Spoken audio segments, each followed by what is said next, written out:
নতুন একটা ভিডিও তোমাদের স্বাগতম। কালকের এক বৃষ্টিতে চারিদিক পুরো জলে বোঝাই হয়ে গেছে।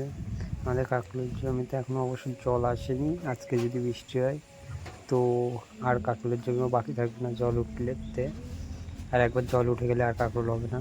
এই দেখো পুকুর টুকুর সব জলে একেবারে পুরো সাদা হয়ে গেছে। চারিদিক একদিনের বৃষ্টিতে চারিদিক পুরো সাদা, পুরো মাঠ টাট পুরো সাদা হয়ে গেছে।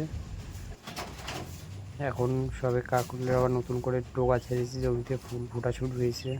তার মাঝে বৃষ্টি শুরু হয়ে গেল। এমন বৃষ্টিতে পুরো শেষ। তা আমরা বৃষ্টিতে ভিজে ভিজে আজকেও ফুলগুলো ছুঁড়িয়ে দিলাম। এত পরিমাণে ফুল ছিল, না ছোঁয়ালে হতো না। তাও জমিতে জল বেঁধে গেছে হালকা হালকা।